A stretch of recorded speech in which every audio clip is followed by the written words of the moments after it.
Welcome to the stream on the PragerU podcast. Today we are doing Japanese accent. Except for me, because I don't have one to do. You cannot chicken out, Amara. You bring great dishonor to your PragerU team. I honestly don't have one, guys. I'm not even going to attempt. Will and Taylor really corner the market when it comes to Japanese accents. They're really good. This is one of the accents that I could see us getting in trouble for. But it is okay. Do it anyway. Japanese people love this accent. Do they? I go into Benihana's and they love it. We go to Little Tokyo. Yeah, Little Tokyo, right? Oh, What is man. Benihana's? Chinese? No, Right. it's Japanese, but it's Japanese, just like right. American Japanese. I know, that was the joke. And they love it. I love it. They just bow down to Will. They love it.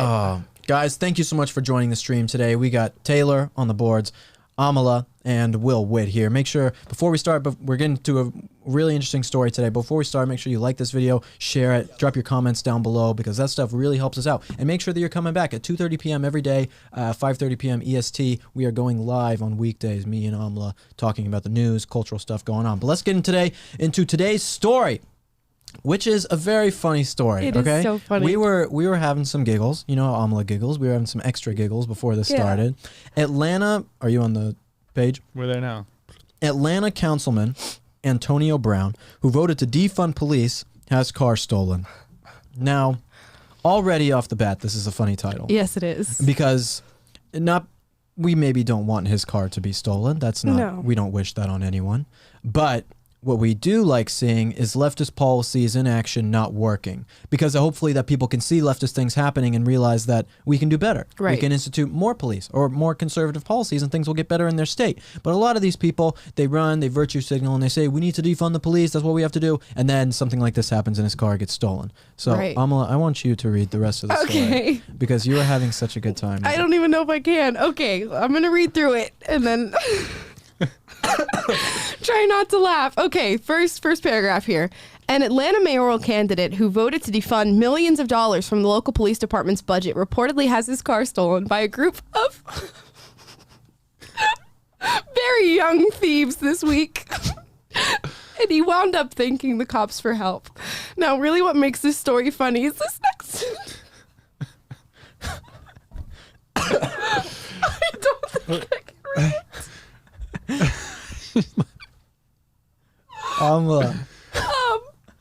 I cry when I laugh really hard, so if you guys are seeing tears, that's why. I will take over. Will's asked. Amala really likes this story, as you can tell. She's crying. She's crying. I'm crying. Actual tears. Actual tears. City Council member Antonio Brown had just gotten out of his white Mercedes coupe to speak to fellow community leader Ben Norman in Northwest Atlanta's Dixie Hills community Wednesday morning when he spotted 4 or 5 kids, the youngest only 6 or 7. So this guy, calling for defunding the police in his city, got carjacked by a bunch of 6-year-olds. Oh my God. The children were walking around the store and within seconds were inside Brown's car, he said. One kid was in the driver's seat. Brown told the outlet. Ben attempted to open the door to get him out of the car. He fought with Ben. I then engaged and then tried to get him out of the car. He engaged with a 6-year-old. He tried to rip a 6-year-old out of his car. Instead of And failed, apparently. And failed, apparently. Instead of calling the police, he tried to rip a 6-year-old out of his car. The 3 other kids were trying to figure out how to get in the car or stay out of the car. He started to hit on the gas. Ben let go. As he started to speed up, and I knew that if I had not let go, I knew I probably could have killed myself because he was going so fast. I would have started to tumble, he added, and I would have hurt him. Brown said he filed a report with the Atlanta Police Department. Oh my gosh. Why didn't he just call a social worker? I know. I know, to get these little kindergartners off his car. That is so funny. You can't make this up. No, you can't. This is so hilarious. Sorry, Antonio, your car got stolen, but thank you for the material. The for this. good It's news hilarious. is Antonio is not pressing charges.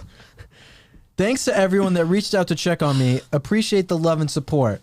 My car hasn't been recovered, but the situation could have ended a lot worse, he tweeted. They could have been 5-year-olds, and that would have been a lot worse.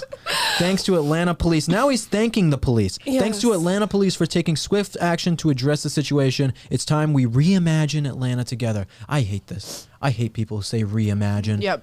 Like, things were going better, and now you want to reimagine it? It's like, why do you need to reimagine things? If something works, I hate this. People say like something will work and it'll be going really well. And then they say we need to reimagine it or change it for the better. It's like things were already going well. You're just doing this for your own vanity to try and make something of yourself, make a legacy for yourself. But it's like things were already going well until you did this. It's so right. And that's how the left really looks at this whole defund the police movement. They want to change society rather than promote values that help you fix the individual. Like when we look at things like George Floyd and Michael Brown, one of the really congruent things between most of these cases is evading and resisting arrest. If you taught individuals to obey authority and to not evade arrest, a lot of these situations we would find ourselves out of. But instead, the left wants to look at society and see how can we restructure and transform society and reimagine society to fix the issues of which we can fix by teaching individuals to be better within their own lives. And it comes back to bite you, as it did here in this case with Antonio Brown. He tried to defund the police by the figure of $73 million. He tried to strip $73 million from the Atlanta Police Department, and he got his car jacked by a bunch of 6-year-olds. And then he, going into this reimagining, he goes on to give his explanation for why this happened, which is also pretty comical. This is a generational poverty issue, Brown said. These kids, it's 12:30 in the afternoon. Why aren't they in school? Why aren't we enforcing systems to ensure that if they are not in school, they're in recreational centers? The next time he drives past the schoolyard, I bet he's going to flinch. He's going to lock his doors. They're not in school because you shut the schools down. I know, you put everything on Exactly. lockdown. You shut the schools down, then of course the kids aren't going to be in school. They're going to get into crime and carjacking and all sorts of bad stuff. Yeah, That's what happens. This is how your policies come back to bite you in the butt. And it's like, this is how you prove people wrong. This is how you challenge people and you change their minds, is by actively watching these policies fail time and time again. So it's really nice to see somebody who promoted these sort of policies get his medicine. That's what happened when I talked to LA Police Department. An officer. This was last summer during the COVID stuff that was really happening in LA, and things were getting worse and we were shutting down and schools weren't open. He was talking about just the amount of crime he was seeing now juveniles committing in the country and in the city of Los Angeles. And it was totally on the rise. Kids were more sad, kids were depressed, and kids were committing more crimes because they weren't in school. So you're talking about, this generational problem and all of that. It's like, no, this happened within the last year that things are getting worse. LA was on the path to cleaning up the streets. I mean, even like you go back 3-4 years ago when I first moved here and look at downtown LA, they were doing work to actually clean it up. I'm going to be honest. It was getting better. There were places that were kind of new with cool restaurants and stuff. And now it's like worse than ever. I mean, places at downtown LA, you do not go because it's so terrible. And that really sucks that it is the way that it is. But it's not a generational poverty issue. It's an issue because you didn't take care of your state or your city when it was when push came to shove during the lockdown. Right. We already know there's so many problems that are wrong within our culture, and school is an escape from that, especially for a lot of these young children who grow up in poor homes with bad parenting. They get to go to school and they get to experience what it means to have role models, what it means to have responsibility, what it means to have a regimen. When you strip that from children, especially young children, they will learn very, very quickly to adapt to the culture that's around them. And if that culture is crime, if that culture is drugs, if that culture is violence, that is exactly where you are going to find them. And that is what has happened in this case. A bunch of young kids with nothing else to do, committing acts of violence, committing acts of crime. It's exactly what happened. Brown told WAGA TV, the reality is this. We need programmatic initiatives in place to help. Programmatic? Is that a word? It could be. Yeah, it's a word. I've Never really heard of it before. Programs. Yeah. I've never heard the word Programmatic initiatives is like when you're trying to get an extra word writing on your essay. So you put 2 words to say programmatic initiatives, and you could just say programs. We need programmatic initiatives in place to help support these kids to be able to give them another pathway instead of them committing crimes. You mean like school? Yeah, school. That would be pretty good. School programs, maybe? there are tons of programs as well that, I mean, maybe you guys had this in school too. I know I did, where police officers would come down to your school, visit, talk about their job, talk about what they do and how they serve the community and help people. That was like one of the best days of the year when in elementary school, when the cops would come and you would talk to them and they'd explain their job. That was so much fun. And now it's like, I doubt that stuff is happening anymore because of the anti-police rhetoric and that they're all racist and the kids are going to be taught to be scared of police when they should be, you know, knowing that the police are there to help them. Exactly. Now it's offensive to have police officers come and visit your school. Instead, we invite drag queens. Yeah, well, no wonder they jacked his car. You don't allow the police anymore, we're going to jack your car. Exactly. Right. We want police in our schools. I mean, we all know that that's what happens. When you have less police, you have more crime. It's just one after the other. B comes after A.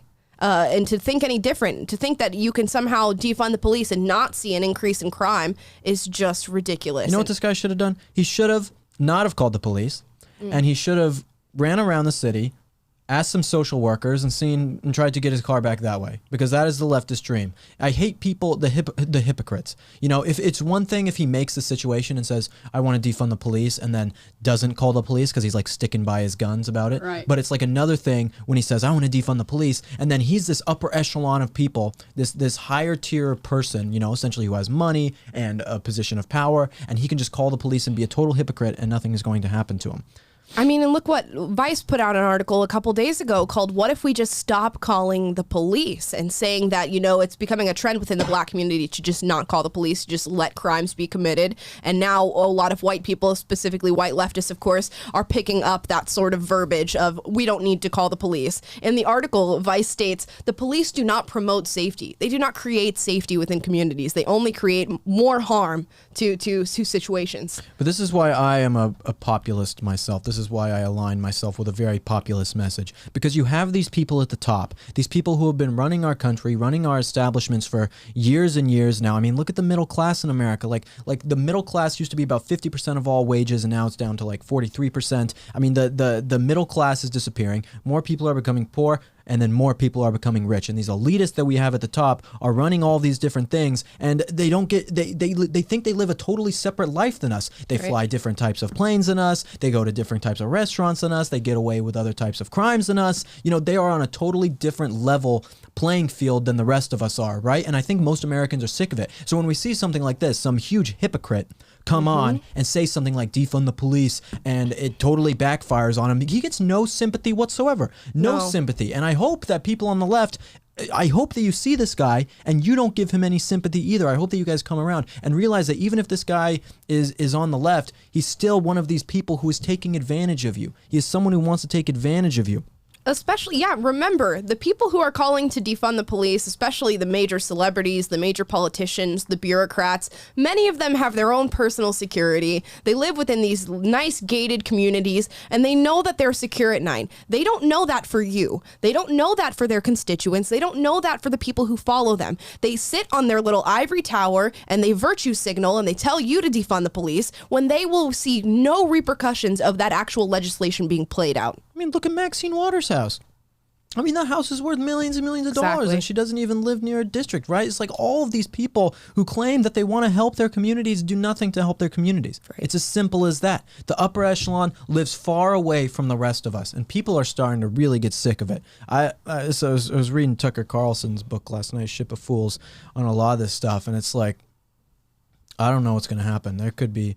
I think that is like the biggest thing. I know the left are always the ones talking about this like income inequality, and it's always been an issue that conservatives kind of shun away from, because we're like, oh, if you're poor, that's because you made bad choices. If you're rich, it's because you made good choices. But it's like, look at the world right now. Look at the way that America is structured with the elites versus the people who are down below, and how they can just get away with all of these different things and sell us all out. Right. It's really scary. And so I think that there's going to be some sort of movement. I mean, I think it started with the last 4 years, but with this new administration, I don't know. Something's going to change. Something's going to pop. It's going to be some sort of bubble that pops. Right, because these cities just continue to get worse and worse and worse. We've been seeing that now in LA. We tried to highlight that today in LA because the homeless issue here is really, really intense. There's a lot of homeless people running around Los Angeles and California altogether. I was reading the numbers today. It's about 66,000 people as of last year are experiencing homelessness right now in the greater Los Angeles area. We talked to a homeless guy today. We talked about it on the stream yesterday. If you guys watched yesterday, where we talked about this this parking structure that was going to be totally repurposed into a homeless tent encampment, where $2,600 a month for each tent. Wild. And so we actually went where they're doing it, and we talked to this homeless guy. His name was Fino. I doubt that was his legal birth name. No. But it could be. And he was sagging his pants literally down to his ankles, and then his shorts on. He had like $2 jewelry from Goodwill on. You know, it was very sad to see this guy. Not trying to like hate on this guy at all, but he obviously was trying to live a life that was not the life that he should be living, essentially, right? You know, we were talking to him and saying, do you want to be homeless? Like, what do you think? He's like, yeah, I want to be homeless. I want to live my life. And like all the things that people who own homes do, they can't live their lives to the fullest, man. You know, you got to live while you're young. This guy was like 40 years old probably. Yeah. And he was high on drugs while we were talking to him, for sure. Definitely. And it was just sad. It was really sad to talk to this guy and hear from him. Because, you know, there's like, in your heart of hearts, I think for these people, they know that they don't want to be homeless. Most of them, they know that they don't want to be homeless. They don't want to be addicted to drugs. Of course, they want to go to a warm bed and have a family and all of these amazing things and have a stable job. But it's really hard when you can't admit that to yourself, you know, and you continue to live this life and say, no, I want to be homeless. I want to stay this way. And in LA, the government really makes no effort to come out to these communities and actually show people support, actually show them the life that they should be striving for. The California government chooses to just throw money at the issue, throw food stamps at the issue, throw handouts at the issue, and they're not doing anything to create a pipeline for these people to transition out of homelessness. It's simply not the case. And we went and spoke to somebody who is doing that. At the Dream Center, which was super cool. I don't know if you guys have heard of the Dream Center. Apparently there's like 200 across the nation, but in LA was the first one, which really started it all up. Right. It was amazing. Truly amazing. I don't say this lightly, that especially because you guys know me, I don't laugh or get emotional at all, ever. I'm a man. But I was there today, and I truly was moved by some of the stories and things that they were talking about and the sheer amount of work that they've done at this place, the Dream Center. I highly recommend you guys all check it out. But we went to we were talking to one of the guys who now works there. He was a homeless guy. I mean, he was on meth and all of this terrible, like went to jail for 15 years. And like, he was like, the government, you know, they would come by with their food and I'd be laying in my tent doing drugs and they just throw a burrito at my tent and drive off. Right? Versus these people at the Dream Center who work to get stable individual relationships with every single person to actually try and help them. And it's also Christ-oriented, which is something that is much different than obviously what the government does. And that's why the government doesn't want to give any grants to an organization like the Dream Center, which has time and time again shown that it is super successful in changing people's lives and getting them off the streets. But they don't want to give them any grants because they are Christian. Right. The place that we went, I mean, when I tell you I'm impressed, I think we all were just really blown away by what was there. It was like this huge little, like a tiny city within Los Angeles of just people helping other people. And we met previously homeless individuals who were here at the Dream Center, and we got to hear so many testimonials, so many stories of just people who were exposed, really would not have had a chance, really, if you'd heard about their childhood. We had parents who were giving them drugs as young as 14 years old, shooting heroin. Absolutely insane stories. And they had gone through sort of the depths of that sort of lifestyle, living on Skid Row, doing drugs on Skid Row. A man told us that every time the government would come around with food stamps or give them handouts, it was immediately going towards drugs. He sat down and looked us right in the face and he said, you know, I've been homeless for a number of years, and I will tell you that 90% of the people of which I've encountered during my homelessness are there completely and utterly by choice. And it takes some people, like the people who work at the Dream Center, to go there, to do the outreach, to show them that, hey, there is a better life on the other side of where you're at right now, to make that happen. And that man went from 14 years old, being addicted to heroin, getting homeless, being on Skid Row, all the way back to the Dream Center. He went through their rehab cycle, which was only 1 year. It took him 1 year to get off of drugs, to get his life back together. He's now married. He works at the Dream Center. He runs their food trucking business as well as their kitchen. He's making sure that all of these people are healthy and fed day in and day out, and he has found purpose in Christ within his life. It was a beautiful thing to see. It was. And that was only one of the stories of many of the people who we talked to and seeing what they did. It was something I won't forget. And so we're going to have a video of that, like kind of like a vlog that we shot there, kind of like the one we shot at the border last week. So these will be coming out within the next month and a half. So just stay tuned. They'll be coming out on Wednesdays. Wednesdays, I don't know what time, but sometime on Wednesdays. So just on Wednesdays, don't move away from your computer because it's going to come out at some point that day. Guys, we didn't prepare too much today because we went to the Dream Center, and so there wasn't anything too pressing for us to talk about, except for this article that we saw that we really want to talk about. But we still want to come on and do this live for you, even if it's short today, because we like doing this, and we want to be consistent so that we can continue to grow our audience. So again, if you like this content, you like this video, make sure that you share this video with your friends. Comment your thoughts down below, like it, follow me and Amala on social media, on all of our other stuff, Instagram, Twitter, LinkedIn.